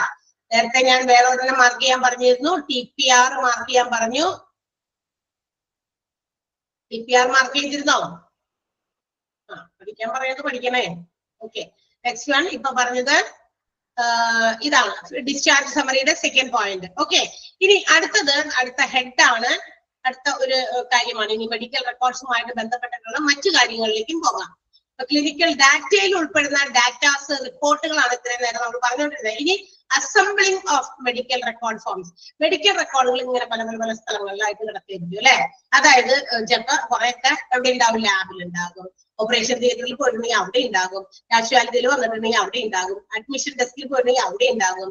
അങ്ങനെ പല സ്ഥലത്തായിട്ട് സ്പ്രെഡ് ചെയ്തെടുക്കായിരിക്കും. ഇതെല്ലാം കൂടി അസംബിൾ ചെയ്യും. എന്താ അസംബ്ലിംഗ് മീൻസ്? ടു കമ്പൈൻ, എല്ലാം കൂടി ഇങ്ങനെ ഏകോപിപ്പിച്ച് കോർഡിനേറ്റ് ചെയ്ത് ഒരുമിച്ച് അപ്പൊ ഇങ്ങനെ അറേഞ്ച്മെന്റുകൾ അങ്ങനെ കൊണ്ടുവന്ന് അസംബിൾ ചെയ്യുമ്പോൾ മെഡിക്കൽ ഫോംസ് അല്ലെങ്കിൽ medical records should be in as follows. അതിന്റെ അറേഞ്ച്മെന്റുകൾ ഈ താഴെ പറയുന്ന രീതിയിലായിരിക്കണം എന്നാണ് പറഞ്ഞത്. ആ ഒരു രീതിയിലായിരിക്കണം മെഡിക്കൽ റെക്കോർഡുകളെ നമ്മൾ അറേഞ്ച് ചെയ്ത് ഫോൾഡർ ആക്കേണ്ടത്. അതേതൊക്കെയാണ്? ഒന്ന് ഔട്ട് പേഷ്യന്റ്, OPയിൽ വരുന്നത്, കറസ്പോണ്ടൻസ്, ഇൻവെസ്റ്റിഗേഷൻസ്, പിന്നെ ഇൻപേഷ്യന്റ് ആണെങ്കിൽ അത്, ആ ഒരു ഓർഡറിൽ അങ്ങനെ ഇതെല്ലാം കൂടി അസംബിൾ ചെയ്തിരുന്നത്. ഇനി അത് ഓരോന്നും എന്താണെന്ന് വ്യക്തമായിട്ട് അവിടെ താഴെ പറയുന്നുണ്ട്. അപ്പൊ ഏതൊക്കെ അറേഞ്ച്മെന്റ് എങ്ങനെയാണ് അസംബ്ലിംഗ് ചെയ്യുമ്പോൾ അതിന്റെ arrangement? Out patient, correspondence, investigations and inpatient. Okay, അപ്പൊ ഈ രീതിയിലുള്ള അറേഞ്ച്മെന്റുകൾ മെഡിക്കൽ റെക്കോർഡ്സ് ചെയ്യണമെന്നാണ്. ഇനി അതെന്താണ് അങ്ങനെ ചെയ്യുമ്പോൾ എന്തൊക്കെയാണ് പറഞ്ഞിരിക്കുന്നത്? ഒന്നാമത്തെ ഔട്ട് പേഷ്യന്റ്. എന്തായിരിക്കും ഔട്ട് പേഷ്യന്റിൽ വരാം? അതായത് ഔട്ട് പേഷ്യൻസിന്റെ എല്ലാത്തിന്റെയും പേരുകൾ, ഏതൊക്കെ പേഷ്യൻസ് അവിടേക്ക് വന്നിട്ടുണ്ട്, അത് ക്രോണോളജിക്കൽ ഓർഡറിൽ it should be attached with other medical treatment records. മറ്റ് എന്തൊക്കെ മെഡിക്കൽ ട്രീറ്റ്മെന്റുകളൊക്കെ ആ ഔട്ട് പേഷ്യന്റ് കൊടുത്തിട്ടുണ്ടോ അതൊക്കെ കൃത്യമായിട്ട് ക്രോണോളജിക്കൽ ഓർഡർ എന്ന് വെച്ചാൽ ഓരോ പേഷ്യന്റും വരുന്ന സമയത്തിനനുസരിച്ച്, ഓരോ പേഷ്യൻസിന്റെ സമയത്തിനനുസരിച്ച് ക്രോണോളജിക്കലാണ്. ഇപ്പൊ ഇന്നൊരാൾ വന്നു, ആള് അത് കഴിഞ്ഞിട്ട് പിന്നെ വേറെ തൊട്ടടുത്ത സമയത്ത് വേറെ ആൾ വന്നു, ടൈമാണ്, അക്കോർഡിംഗ് ടു ടൈം. അതാണ് ക്രോണോളജിക്കൽ എന്ന് പറയുന്നതിന്റെ അർത്ഥം. അപ്പൊ ക്രോണോളജിക്കൽ ഓർഡറിൽ ഓരോ പേഷ്യൻസും വരുന്ന അതനുസരിച്ച് അവരുടെ ഫോമുകൾ, ഔട്ട് പേഷ്യന്റ് ഫോമുകൾ കൃത്യമായിട്ട് അറേഞ്ച് ചെയ്ത് വെക്കണം. അപ്പൊ വന്നത് അങ്ങനെ തെറ്റി പോകാൻ പാടില്ല, ആ ഓർഡറിൽ വെക്കണം എന്നുള്ളതാണ്. OP വിഭാഗക്കാര് അത് കെയർ ചെയ്യണം. അത്തരം കാര്യങ്ങൾ കൃത്യമായിട്ട് ചെയ്യേണ്ടത് അവരാണ്. നമ്മൾ ഓരോ ഡിപ്പാർട്ട്മെന്റ് കൈകാര്യം ചെയ്യുന്നവര് അവരവരുടേതായ കാര്യങ്ങൾ കറക്റ്റ് ആക്കി കഴിഞ്ഞാൽ ഇതെല്ലാം എളുപ്പമാവും. നമ്മൾ ഇതൊക്കെ അവിടെ നിന്ന് ഇനി കളക്ട് ചെയ്ത് കൊണ്ടുവരാം, ഈ റെക്കോർഡ്സ് ഒക്കെ ഇങ്ങനെ ഇത്ര ക്രോണോളജിക്കൽ ഓർഡറിലൊക്കെ എങ്ങനെ വരും എന്നൊക്കെ നമ്മൾ ആലോചിക്കും. ഓരോ ഡിപ്പാർട്ട്മെന്റും അവരവരുടെ ഡ്യൂട്ടീസ് തെറ്റാതെ വളരെ കെയർഫുൾ ആയിട്ട് ചെയ്തു കഴിഞ്ഞാൽ ഇതെല്ലാം വളരെ സിമ്പിൾ ആയിട്ട് പെട്ടെന്ന് നടക്കുന്ന കാര്യമാണ് അല്ലെ. അപ്പൊ അതൊക്കെ അങ്ങനെ കൃത്യമായിട്ട് ക്രോണോളജിക്കൽ ഓർഡറിൽ ഔട്ട് പേഷ്യൻസിന്റെ റെക്കോർഡുകൾ വെക്കുക. അതാണ് അതിനകത്ത് പറഞ്ഞിരിക്കുന്നത്. ഒന്നാമത്തെ അറേഞ്ച് ചെയ്യുമ്പോൾ ഔട്ട് പേഷ്യൻസിന്റെ പേരുകളും ലിസ്റ്റുകളും ഒക്കെ ഓരോ ക്രോണോളജിക്കൽ ഓർഡറിൽ അക്കോർഡിംഗ് ടു ടൈം അതെല്ലാം ഫോമുകളൊക്കെ കൃത്യമായിട്ട് അറ്റാച്ച് ചെയ്ത് സൂക്ഷിക്കുക. കാരണം ഇതൊക്കെ ആവശ്യം വരുമ്പോൾ പെട്ടെന്ന് എടുക്കാനുള്ളതാണ്. അതുകൊണ്ട് ആ ഓർഡറിൽ തന്നെ വെക്കുക. ഡേറ്റ്, ടൈം എല്ലാം ഇമ്പോർട്ടന്റ് ആണ്. ഡേറ്റും വേണം, ടൈമും വേണം, ഇയറും വേണം, എല്ലാം വേണം. അല്ലാതെ ഇപ്പൊ 2024 മാത്രം അല്ല എഴുതാതെ നമ്മൾ ബാക്കി ഏതെങ്കിലും മാസവും ഡേറ്റ് മാത്രമേ എല്ലാ വർഷത്തിലും ഉണ്ടാവും, ആ ഡേറ്റും മാസവും അല്ലെ. അപ്പൊ അങ്ങനെ പാടില്ല. Time it's the important constraint തന്നെയാണ് ഔട്ട് പേഷ്യൻസിന്റെ ഫോമുകളൊക്കെ സൂക്ഷിക്കുമ്പോൾ. നെക്സ്റ്റ് വൺ എന്താണ്? കറസ്പോണ്ടൻസ് കാര്യങ്ങളാണ്, അതിന്റെ റെക്കോർഡുകൾ. കറസ്പോണ്ടൻസ് എന്ന് പറയുന്നത് എന്തായിരിക്കും? ഇത് റെഫറൽ ലെറ്റർ ഒക്കെ ഇല്ലേ, പുറത്തുനിന്ന് വേറെ ഏതെങ്കിലും ക്ലിനിക്സിൽ നിന്നോ മറ്റേതെങ്കിലും ഹെൽത്ത് സെന്റേഴ്സിൽ നിന്നോ എവിടെയെങ്കിലുമൊക്കെ റെഫർ ചെയ്ത് വരുന്ന പേഷ്യൻസിന്റെ ഡോക്ടേഴ്സ് കൊടുത്തിരുന്ന ലെറ്റർ ആണ്, നമ്മൾ നേരത്തെ പറഞ്ഞിട്ടുണ്ട്. അപ്പൊ അതിനകത്ത് റെഫറൽ ലെറ്റർ വരും. പിന്നെ അഡ്മിഷൻ റിക്വസ്റ്റ് ഫോം, അതായത് പേഷ്യന്റ് അഡ്മിറ്റ് ചെയ്യാനുള്ള ഒരു റിക്വസ്റ്റ് തയ്യാറാക്കിയ ആ ഫോം ഫിൽ ചെയ്തത്, കൺസൾട്ടേഷൻ ഫോമുകൾ ഉണ്ടെങ്കിൽ അത്, പിന്നെ കൺസെന്റ് ഫോർ എനി ഇൻവെസ്റ്റിഗേഷൻ, നമ്മുടെ ശരീരത്തിൽ എന്തെങ്കിലും പരിശോധനകൾ നടത്തണം, അപ്പൊ അതിന് കൺസെന്റ് സമ്മതമൊക്കെ വാങ്ങിച്ചിട്ടുണ്ടാവും നമ്മൾ നേരത്തെ പഠിച്ചിട്ടുണ്ട്. അങ്ങനെയുള്ള കൺസെന്റുകൾ അങ്ങനെ ഉണ്ടെങ്കിൽ അത്, പിന്നെ മാത്രമല്ല check list before any operations, operations ഒക്കെ നടത്തിയപ്പോ എന്തെങ്കിലുമൊക്കെ സാധനങ്ങളൊക്കെ നമ്മുടെ ശരീരത്തിന്റെ അടുത്ത് ചെക്ക് ചെയ്തിട്ടുണ്ട്, അതിന്റെ ലിസ്റ്റുകള്, notification of still birth form, അതായത് സ്റ്റിൽ ബർത്ത് എന്ന് കേട്ടിട്ടുണ്ടോ? നമ്മള് കേട്ടിട്ടുണ്ടോ? സ്റ്റിൽ ബർത്ത് എന്ന് ആരെങ്കിലും കേട്ടിട്ടുണ്ടോ? ചാവില്ല എന്ന് കേട്ടിട്ടുണ്ടോ? ദാറ്റ് മീൻസ് എന്താ പറയാ, മരിച്ചു പോകുക അല്ലെ, നമ്മുടെ പ്രഗ്നൻസി ടൈമിൽ തന്നെ കുട്ടികൾ മരിച്ചു പോകുക, അങ്ങനെയുള്ള കാര്യങ്ങൾ. അപ്പൊ ചിലപ്പോ എന്താ പറയാ, പരിശോധനയ്ക്കൊക്കെ വന്നു കഴിഞ്ഞ് കഴിയുമ്പോൾ ചിലപ്പോ കുട്ടി അവിടെ മരിച്ചു കിടക്കാറെന്നൊക്കെ മനസ്സിലാകും, അങ്ങനെയുള്ള ഫോമുകൾ ഉണ്ടെങ്കിൽ അത്, പിന്നെ ബർത്ത് നോട്ടിഫിക്കേഷൻസ്, കുട്ടി ജനിച്ചു കഴിയുമ്പോൾ ഉണ്ടാകുന്ന നോട്ടിഫിക്കേഷൻസ്, മെഡിക്കൽ റിപ്പോർട്ടുകൾ, ഇൻഫെക്ഷൻ കൺട്രോള്, അതായത് ഇൻഫെക്ഷൻസ് ഒക്കെ കൺട്രോൾ ചെയ്യാനുള്ള ഫോമുകൾ, അതുപോലെ തന്നെ മറ്റേതെങ്കിലും തരത്തിലുള്ള ഇൻസിഡന്റുകൾ ഉണ്ടെങ്കിൽ അതിന്റെ റിപ്പോർട്ട്, ഇതെല്ലാം ഈ പറയുന്ന കറസ്പോണ്ടൻസിൽ വരും. എല്ലാ ഫോമും ഏതിന്റെ, മറ്റേതിനകത്ത് ഔട്ട് പേഷ്യന്റിനകത്ത് പേഷ്യന്റുകൾ വരുന്നത് സമയത്തിനനുസരിച്ച് കൃത്യമായിട്ട് അറേഞ്ച് ചെയ്ത് ഓർഡർ ആയിട്ട് ഫോമുകൾ ഇങ്ങനെ ലിസ്റ്റ് ചെയ്ത് അതിങ്ങനെ ബണ്ടിലുകളായിട്ട് വെക്കുക എന്നുള്ളതാണ്. രണ്ടാമത്തേല് കറസ്പോണ്ടൻസിനകത്ത് മറ്റ് പലതരത്തിലുള്ള കൺസെന്റ് ഫോമുകളും ലെറ്റേഴ്സും അതുപോലെ ഓപ്പറേഷൻസിന്റെ ലിസ്റ്റുകളും പിന്നെ ഇതുപോലെയുള്ള ബർത്ത് നോട്ടിഫിക്കേഷൻസ്, അതുപോലെ സ്റ്റിൽ ബർത്ത് നോട്ടിഫിക്കേഷൻസ്, അങ്ങനെയുള്ള മറ്റു കാര്യങ്ങൾ, റിപ്പോർട്ടുകൾ, medical reports, infection control forms, ഇങ്ങനെയുള്ള കാര്യങ്ങളാണ് കറസ്പോണ്ടൻസിൽ വരിക. ഓക്കെ, അപ്പൊ ഈ രീതിയിൽ ഓരോ ഫോൾഡർ ആയിട്ട് വെക്കുന്നത്, ഔട്ട് പേഷ്യൻസിന്റേത് ഒരു ഫോൾഡർ, ഓക്കെ, രണ്ടാമത്തെ കറസ്പോണ്ടൻസ്, ഇതെല്ലാം ഒരു ഫോൾഡറിൽ. ഓക്കെ, അപ്പൊ ഇതെല്ലാം ഇങ്ങനെ സേവ് ചെയ്ത് ഓരോന്നായിട്ട് വെച്ച് കഴിഞ്ഞാൽ ഇപ്പൊ നമുക്കൊരു അഡ്മിഷൻ റിക്വസ്റ്റ് ഫോം നോക്കണം ഏതെങ്കിലും പേഷ്യന്റിന്റെ, അത് നോക്കണം. അപ്പൊ നമുക്ക് എവിടെ പോയി നോക്കിയാൽ മതി? ഈ കറസ്പോണ്ടൻസ് എന്ന് പറയുന്ന ഫോൾഡറിൽ നോക്കിയാൽ മതി. കാരണം അത് അവിടെ കിടക്കുന്നത്, അത് ഔട്ട് പേഷ്യന്റിൽ കയറി കിടക്കില്ല. കാരണം ഔട്ട് പേഷ്യന്റിൽ വരുന്ന പേഷ്യൻസിന്റെ ക്രോണോളജിക്കൽ ഓർഡറിൽ അവിടെ രേഖപ്പെടുത്തി വെച്ചിരിക്കുന്ന ഫോമുകളാണ്. ക്ലിയർ ആയോ പറഞ്ഞത്? മനസ്സിലായോ?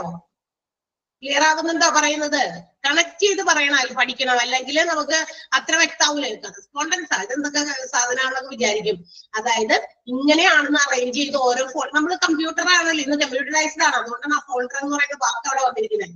അതായത് നമ്മൾ കമ്പ്യൂട്ടറൈസ്ഡ് ആയിട്ടാണ് ഇന്നെല്ലാ ഡാറ്റാസും നമ്മൾ എന്ത് ചെയ്യുന്നത്, സേവ് ചെയ്ത് വെക്കുന്നത്. അങ്ങനെ വെക്കുമ്പോ എന്താണ്, ഈ പറയുന്ന മെഡിക്കൽ റെക്കോർഡുകൾ എല്ലാം കൂടി വാരിക്കൂട്ടി ഏതെങ്കിലും ഒരു ഫയലിലോ ഒരു ഫോൾഡറിലോ കൊണ്ടു വെച്ചാൽ ഇറ്റ് വിൽ ബി ഡിഫിക്കൽട്ട്. ഇപ്പൊ നിങ്ങളുടെ തന്നെ ഇല്ലേ, ഞാനൊരു ഉദാഹരണം പറയാം. നിങ്ങൾ ഇവിടെ ഹോസ്പിറ്റൽ അഡ്മിനിസ്ട്രേഷൻ കോഴ്സ് പഠിക്കുന്നുണ്ട്, നമുക്ക് ക്ലാസ്സുകൾക്ക് വേണ്ടി ഒരു ഫോൾഡർ ഉണ്ട്, ഓക്കെ, എക്സാംസിന് വേണ്ടിയിട്ട് ഒരു ഫോൾഡർ ഉണ്ട്.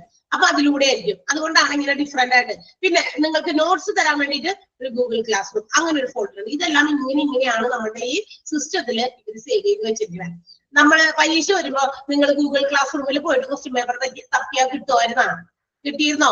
ചില ആളുകൾ അങ്ങനെ തെറ്റിപ്പോയി കയറിയിരുന്നു. കിട്ടിയോ നിങ്ങൾക്ക് ക്വസ്റ്റ്യൻ പേപ്പർ? കിട്ടിയോ?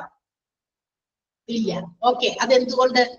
എല്ലാം ഞങ്ങൾക്ക് ഇവിടെയുള്ള തന്നെ, പിന്നെ എന്തുകൊണ്ട് ക്വസ്റ്റ്യൻ പേപ്പർ ഇവിടെ ഇല്ലാഞ്ഞെന്ന് നിങ്ങൾ ചിന്തിക്കും അല്ലെ? പരീക്ഷ കുറച്ച് ഡിഫറെന്റ് ആണ്. അത് അവിടെ നമുക്ക് നോട്ട്സും മറ്റു കാര്യങ്ങളൊക്കെ നിങ്ങൾക്ക് സെൻഡ് ചെയ്യാൻ വേണ്ടിയിട്ടുള്ളത്. അപ്പൊ ഓരോന്നിനും അങ്ങനെ ഇങ്ങനെ നമ്മൾ മാറ്റി മറിച്ചൊക്കെ വെക്കുന്നുണ്ട്. ഇവിടെ ഹോസ്പിറ്റൽസിലും ഔട്ട് പേഷ്യന്റുകളുടെ ലിസ്റ്റുകൾ ഒരു ഫോൾഡറിൽ, പിന്നെ എന്താ അതിന്റെ ഫോമുകളൊക്കെ അവിടെ സേവ് ചെയ്യുന്നു.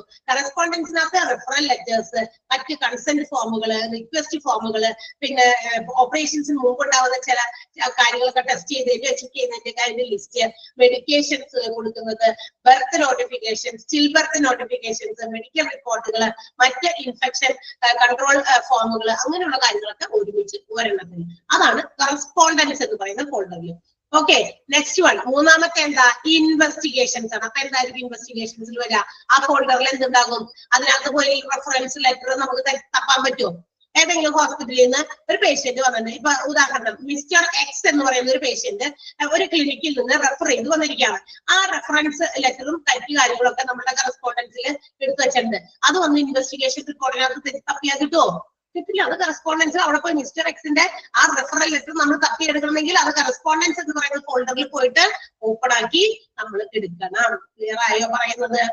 അപ്പൊ ഇൻവെസ്റ്റിഗേഷൻസിൽ എന്തായിരിക്കും വരിക? കണ്ടെത്തലുകൾ, അതെങ്ങനെയായിരിക്കും? ലാബ് ടെസ്റ്റുകൾ, റേഡിയോളജിയോ ലാബോ മറ്റു കാര്യങ്ങളിലൂടെയൊക്കെ പേഷ്യൻസിന് പല ടെസ്റ്റുകളും ഒക്കെ നടത്തിയിട്ടുണ്ടായിരിക്കും. അതിന്റെ റിപ്പോർട്ടുകൾ ലാബിൽ നിന്ന് കിട്ടും. അത് കറക്റ്റ് ആയിട്ട് ഓർഡറിൽ, അതും ഇതുപോലെ തന്നെ ക്രോണോലോജിക്കൽ ഓർഡർ തന്നെ, ഓരോ ദിവസവും ഓരോ സമയങ്ങളിൽ എന്തൊക്കെ ടെസ്റ്റുകൾ ഓരോ വിഭാഗത്തിൽ നടത്തിയിരിക്കുന്നു അതും ഇതുപോലെ കറക്റ്റ് ഓർഡറിൽ, അതും പറയുന്നുണ്ട്. എടുത്ത ക്രോണോലോജിക്കൽ ഓർഡർ ഇമ്പോർട്ടന്റ് ആണ്. പിന്നെ ആ പേഷ്യന്റ് ഇന്ന് ഇപ്പൊ കാലത്ത് 10 മണിക്ക് എന്റെ എന്തെങ്കിലും എടുത്ത് ടെസ്റ്റ് ചെയ്തു, അത് കഴിഞ്ഞ് 10 മണിക്ക് വേറൊരാളുടെ ലാബ് ടെസ്റ്റ് നടത്താൻ വേണ്ടി ഇന്ന ആളുടെ പേര് ഇവിടെ വന്നു, ആളുടെ ഇന്ന സാധനം ടെസ്റ്റ് ചെയ്തു. അപ്പൊ അത് ഞാൻ ആണ് ആദ്യം വന്നത്, അടുത്ത ആള് അടിയിലാണ്. ഓക്കെ, അപ്പൊ അങ്ങനെ അങ്ങനെ അങ്ങനെ അങ്ങനെ വന്ന് ഇത് എന്ത് ചെയ്യുന്നു, വെക്കുന്നു. അതാണ് ക്രോണോളജിക്കൽ ഓർഡർ. ആ കറക്റ്റ് ടൈമിങ്ങിനനുസരിച്ച് ഓർഡറിൽ അതൊക്കെ അറേഞ്ച് ചെയ്ത് വെക്കാം. റേഡിയോളജി റിപ്പോർട്ട്സോ എക്സ്റേ റിപ്പോർട്ട്സോ ലാബ് ടെസ്റ്റുകളോ എന്താണ്, investigations whatever is made on a patients ബോഡിയിൽ എന്തൊക്കെ കാര്യങ്ങൾ ഇൻവെസ്റ്റിഗേറ്റ് ചെയ്ത് കണ്ടെങ്കിൽ ECG ഉപയോഗിച്ചിട്ടുണ്ടാകാം. EEG, ഓക്കെ, അൾട്രാസൗണ്ട് എക്സാമിനേഷൻസ്, പിന്നെ ഡയഗ്നോസ്റ്റിക് റിപ്പോർട്ടുകൾ, ഇതെല്ലാം തന്നെ ഇതുപോലെ തന്നെ കറക്റ്റ് ഓർഡറിൽ തന്നെ വെക്കാം. ലാബിന്റേത് എക്സ്റേ, ECG, EEG, അൾട്രാസൗണ്ട്, മറ്റ് കാര്യങ്ങളെല്ലാം തന്നെ എഴുതി വെക്കുന്ന ഒരു ഫോൾഡർ, അതെല്ലാം തന്നെ ഉൾപ്പെടുത്തി വെക്കുന്ന ഫോൾഡർ ആയിട്ട് എവിടെ കിട്ടും? ഇതിന്റെയൊക്കെ ഇൻവെസ്റ്റിഗേഷൻസിനകത്താണ് ഇത് ഫോൾഡർ ആക്കി വെക്കേണ്ടത്. ഓരോന്നിനും വേറെ വേറെ ഔട്ട് പേഷ്യന്റുകളുടെ ലിസ്റ്റുകൾ വേറെ, കറസ്പോണ്ടൻസ് ലെറ്റേഴ്സും കൺസെന്റ് ഫോമുകളും മറ്റ് കാര്യങ്ങളൊക്കെ, മെഡിക്കേഷൻസും ബർത്ത് നോട്ടിഫിക്കേഷൻസും അങ്ങനെയുള്ള കാര്യങ്ങൾ വേറെ, ഇൻവെസ്റ്റിഗേഷൻസ് അതുപോലെ തന്നെ നമ്മുടെ എക്സ്റേ ലാബുകൾ ടെസ്റ്റ് നടത്തിയത്, റേഡിയോളജി ടെസ്റ്റ് നടത്തിയത്, ECG എടുത്തത്, അങ്ങനെയുള്ള കാര്യങ്ങളുടെയൊക്കെ അതാത് ഡിപ്പാർട്ട്മെന്റുകളിൽ നിന്ന് അവിടെയും അവർ ക്രോണോളജിക്കൽ ഓർഡറിൽ ഓരോ ഡിപ്പാർട്ട്മെന്റ് അത് കീപ്പ് ചെയ്തിട്ടുണ്ടായിരിക്കും. അപ്പൊ അതനുസരിച്ച് അവിടെ. Okay, and the next one is inpatient. ഇനി എന്താ? ഇൻപേഷ്യന്റ് എന്ന് പറയുന്ന ഒരു വിഭാഗം. ഓക്കെ, അപ്പൊ 4ആയിട്ടാണ് നമ്മുടെ ഈ അറേഞ്ച്മെന്റുകൾ, ഈ പറയുന്ന മെഡിക്കൽ റെക്കോർഡുകളെല്ലാം അസംബിൾ ചെയ്യുന്നത്. ഈ 4 വിഭാഗങ്ങളിൽ നിന്നാണ് നമുക്ക് എന്തെങ്കിലുമൊക്കെ ആവശ്യങ്ങൾക്ക് വേണ്ടി എടുക്കാൻ പറ്റുക. അപ്പൊ ഔട്ട് പേഷ്യന്റ് പറഞ്ഞു, കറസ്പോണ്ടൻസ് പറഞ്ഞു, ഇൻവെസ്റ്റിഗേഷൻസ്, ഇതെല്ലാം പല പല ഫോൾഡറിലായിട്ട് ഇപ്പൊ 3 ഫോൾഡർ നമ്മൾ കണ്ടു. 4ാമത്തെ ഫോൾഡർ ആണ് ഇൻപേഷ്യന്റ്. എന്തായിരുന്നു ഇൻപേഷ്യന്റ്? മീൻസ് അല്ലെങ്കിൽ ഇറ്റ് കണ്ടെയ്ൻസ് ദ അഡ്മിഷൻ. പേഷ്യന്റിനെ അഡ്മിറ്റ് ചെയ്യുന്നു, അതിനകത്ത് അഡ്മിഷൻ കഴിഞ്ഞ് കഴിഞ്ഞാൽ അവിടെ തന്നെ സ്ഥിരതാമസമല്ലല്ലോ, നമുക്ക് രോഗമൊക്കെ മാറി കഴിയുമ്പോൾ നമുക്ക് എന്ത് ചെയ്യാം? ഡിസ്ചാർജ് ചെയ്യും. അപ്പൊ തീർച്ചയായിട്ടും ആ ഡിസ്ചാർജ് അതിനകത്തേക്ക് വരും. അതുപോലെ history and physical examination reports, നമ്മുടെ പ്രോഗ്രസ് റിപ്പോർട്ട് എന്ന് പറഞ്ഞാൽ പേഷ്യന്റിന്റെ രോഗം എത്ര എത്ര എത്ര എത്ര മാറി മാറി വന്നു, അതിന്റെ പ്രോഗ്രസ്, അതിന്റെ കാര്യങ്ങൾ, physicians order, anaesthetic reports, operation report, recovery report, labour records, diabetes, labour റൂമിന്റെ ഒക്കെ റെക്കോർഡുകളാണ് ഉദ്ദേശിക്കുന്നത്. അതാണ് ലേബർ റെക്കോർഡ്സ് ഉദ്ദേശിക്കുന്നത്. ഇവിടെ വേറെ മറ്റേ തൊഴിലാളിയൊന്നുമല്ല.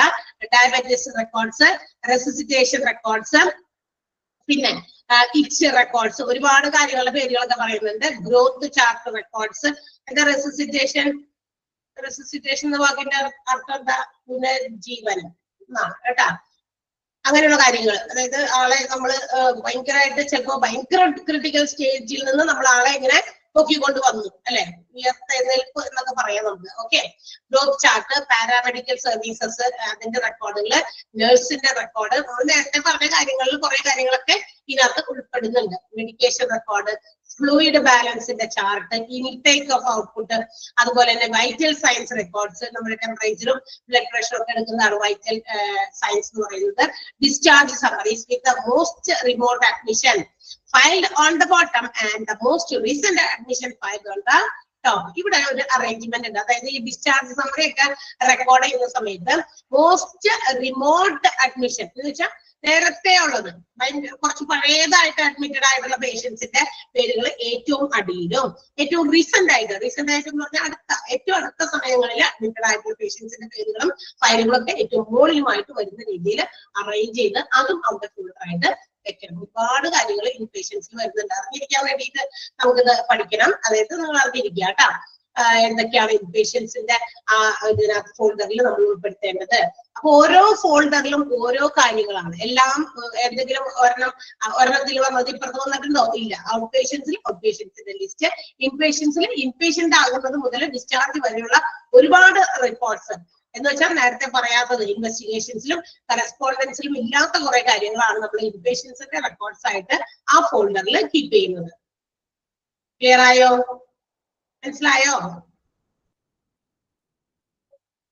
മനസ്സിലായോ? യെസ്. അപ്പൊ ഇന്ന് വേഗം നമ്മുടെ പേരൊന്ന് വായിച്ചു നോക്കിയേ.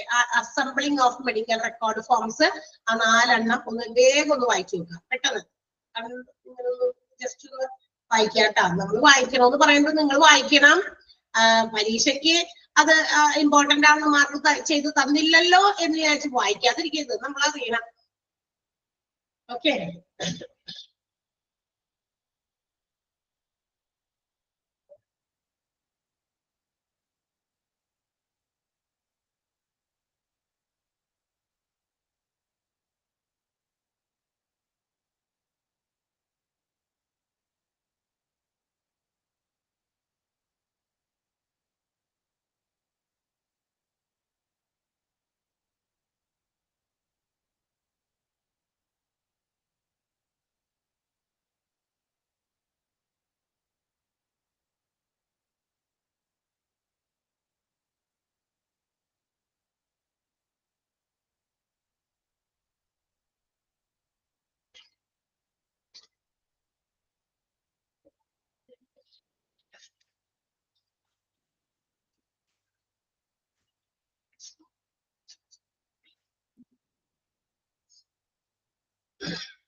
വായിച്ചോ?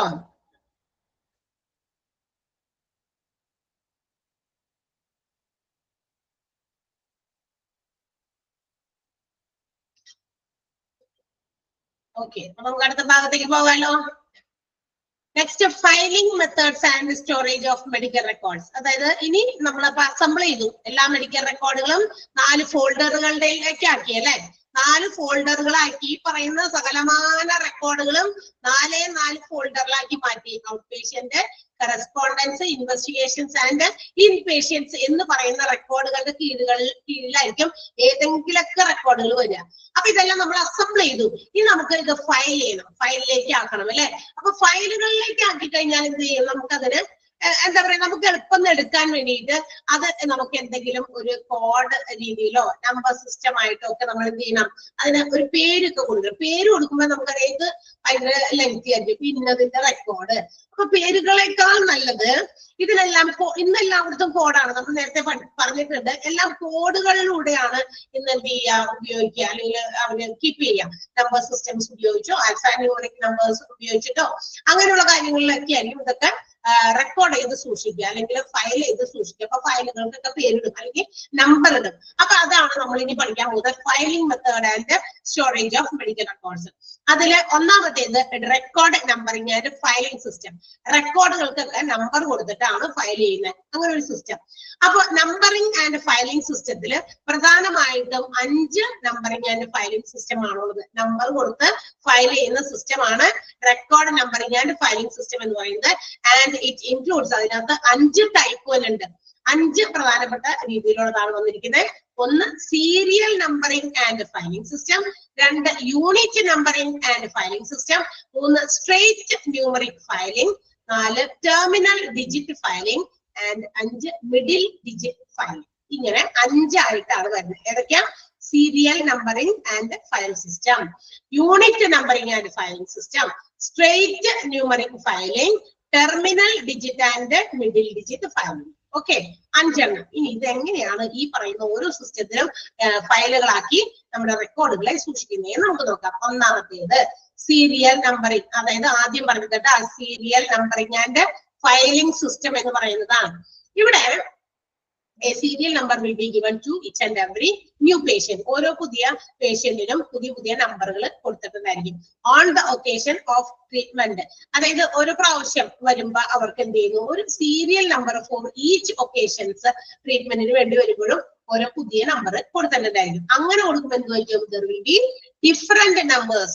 അങ്ങനെ വരുമ്പോ ഒരാൾക്ക് തന്നെ ചിലപ്പോ കുറെ നമ്പറുകളൊക്കെ ഉണ്ടായിരിക്കും. അങ്ങനെ ഇപ്പൊ പേഷ്യന്റിന് ചിലപ്പോ 3 പ്രാവശ്യമൊക്കെ രജിസ്റ്റർ ചെയ്തിരിക്കുന്ന പേരുണ്ടെങ്കിൽ 3 നമ്പർ കൊടുക്കേണ്ടി വരുമോ അല്ലെ? അപ്പൊ അങ്ങനെയൊക്കെ നമ്പറുകൾ ഉണ്ടായിരിക്കും. അപ്പൊ ഈ numbers which is allotted to the patient will be recorded in the master patient index. നമ്മൾ നേരത്തെ പറഞ്ഞിട്ടുണ്ട് കേട്ടോ.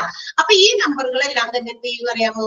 മാസ്റ്റർ പേഷ്യന്റ് ഇൻഡെക്സിനകത്ത് ഉൾപ്പെടുത്തും. അവിടെ റെക്കോർഡ് ചെയ്യപ്പെടും. പിന്നെ ചിലപ്പോൾ പല പ്രാവശ്യമായിട്ട് കൊടുത്തിരിക്കുന്ന നമ്പറുകൾ ഉണ്ടായിരിക്കും.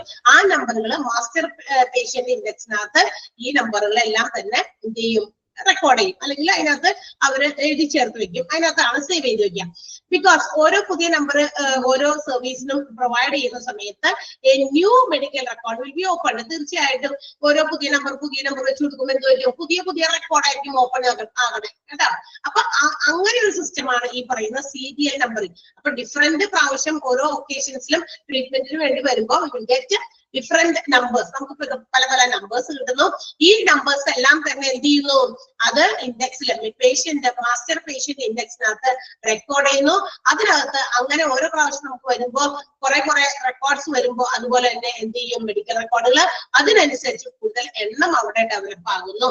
അങ്ങനെ ഈ പറയുന്ന പല റെക്കോർഡ്സ് അവിടെ അങ്ങനെ ആക്കാൻ പറ്റില്ലല്ലോ, ഫയൽ ചെയ്യാൻ പറ്റില്ലല്ലോ.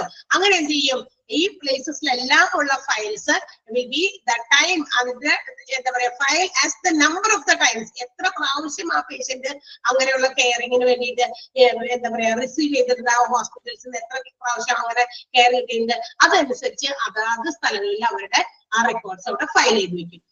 അത് എത്ര പ്രാവശ്യം വന്നിട്ട് അതനുസരിച്ച്. അപ്പൊ പല റെക്കോർഡ് ഉണ്ടായിരിക്കും പല രീതിയിൽ. അതാണ് സീരിയൽ നമ്പറിംഗ്. സീരിയൽ നമ്പർ ഓരോന്ന് കൊടുക്കുന്നതനുസരിച്ച് പല റെക്കോർഡുകളായിട്ട് അവിടെ വരും. തൊട്ടടുത്ത് പറയുമ്പോൾ ഇതിനേക്കാൾ കുറച്ചും കൂടി കൂടുതൽ മറ്റേതിനെ മനസ്സിലാക്കാൻ പറ്റും. അപ്പൊ അവിടെ എന്താ ഫസ്റ്റ് ഭാഗത്ത് അങ്ങനെ ആലോചിക്കാൻ പറ്റും നിങ്ങൾ.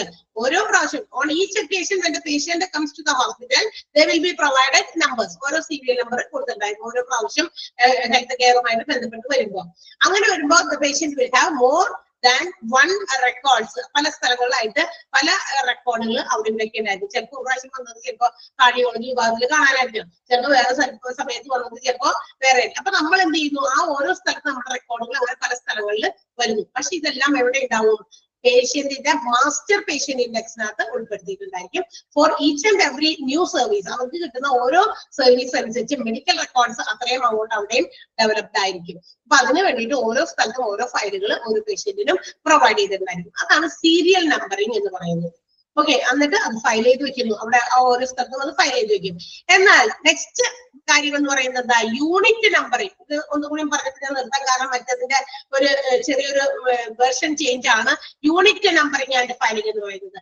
ഇവിടെ the patient will be allotted only a number. one number ആണ് കൊടുക്കുക. That means at the time of admission or visit, ഫസ്റ്റും ആദ്യം വരുന്ന സമയത്ത് മാത്രം ഒരു നമ്പർ പ്രൊവൈഡ് ചെയ്യുന്നു. And for the subsequent treatments or admissions this number will be required. ഈ number തന്നെ ഉപയോഗിച്ചിട്ടാണ് അടുത്തതായിട്ട് വരുന്ന ട്രീറ്റ്മെന്റുകൾക്കും അല്ലെങ്കിൽ അഡ്മിഷൻ ആണോ അഡ്മിഷന്റെ സമയത്തൊക്കെ ഈ നമ്പർ എന്തെയാണ് ഉപയോഗിക്കാം. അല്ലാതെ വേറെ നമ്പറില്ല, യൂണിറ്റ് ആണ്. പേരിൽ തന്നെ ഉണ്ട് ഒരു unit. That means unit means എന്താ? 1 എന്നാണ് അർത്ഥം. 1 എന്ന് അല്ല, യൂണിറ്റ് എന്ന് പറഞ്ഞാലും 1 എന്ന് തന്നെയാണ് അർത്ഥം. ഓക്കെ, അപ്പൊ ഒരു ട്രീറ്റ്മെന്റിന് വരുമ്പോ ആ ട്രീറ്റ്മെന്റിന് കൊടുക്കുന്ന നമ്പർ തന്നെയാണ് പിന്നീട് വരുന്ന ട്രീറ്റ്മെന്റുകൾക്കോ അഡ്മിഷൻസിനോ ആ നമ്പർ തന്നെയായിരിക്കും കൊടുക്കുക അല്ലെങ്കിൽ പ്രൊവൈഡ് ചെയ്യുക. അതിന്റെ അടിസ്ഥാനത്തിൽ തന്നെയായിരിക്കും ട്രീറ്റ്മെന്റ് പ്രൊവൈഡ് ചെയ്യുന്നത്.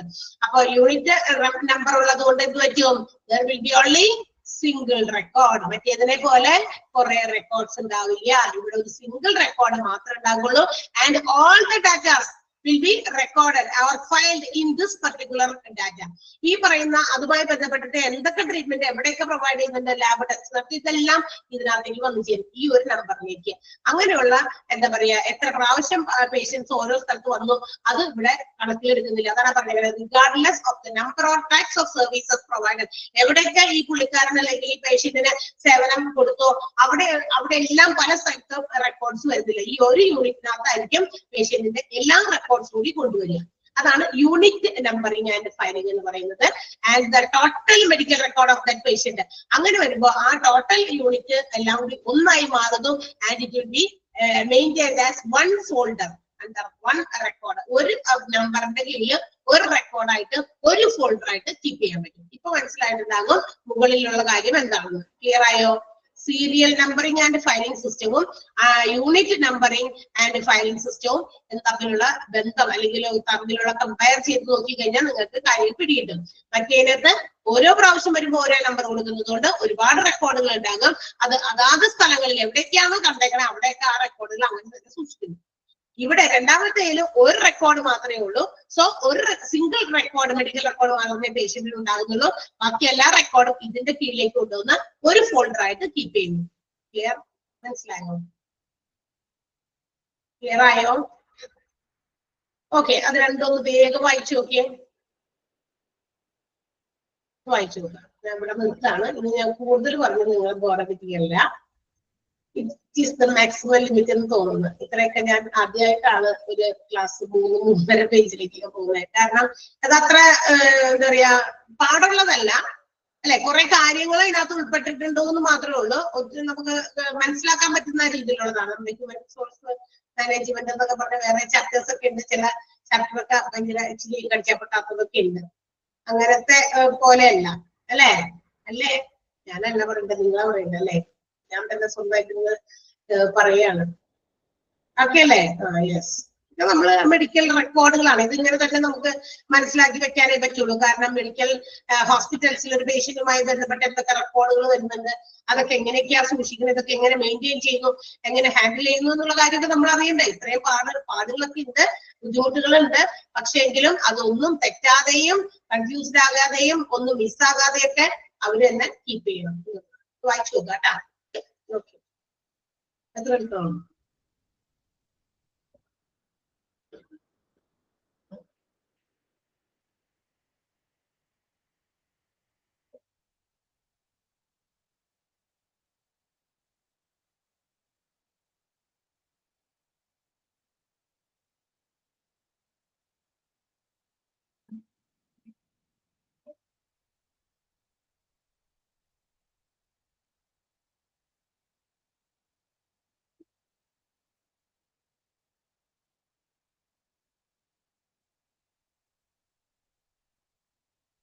മോക്ക് ടെസ്റ്റുകളുടെ ക്വസ്റ്റ്യൻസ് ഒക്കെ പഠിക്കണോട്ടോ നന്നായിട്ട്. മോക്ക് ടെസ്റ്റുകളുടെ ക്വസ്റ്റ്യൻസ് നമ്മൾ ഇവിടെ അണ്ടർലൈൻ ചെയ്യാൻ പറയുന്നുണ്ട്. അതുകൂടാതെ മോക്ക് ടെസ്റ്റുകളുടെ ക്വസ്റ്റ്യൻസ് പഠിക്കട്ടാന്ന് പറഞ്ഞിട്ടില്ല. അതുകൂടിയും നന്നായിട്ട് പഠിക്കണം. നോട്ട് നന്നായിട്ട് PDF വായിച്ചു നോക്കണം.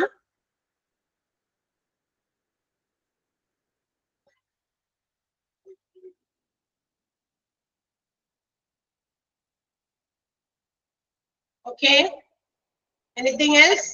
എന്തെങ്കിലും സുഖമല്ല എല്ലാവർക്കും? ഒരു 2 മിനിറ്റ് നമുക്കൊന്ന് ഫ്രീ ആകാൻ പറ്റിയത്. സുഖല്ലേ എല്ലാവർക്കും? ക്ലാസ്സുകളൊക്കെ പോകുന്നുണ്ടല്ലോ അല്ലേ?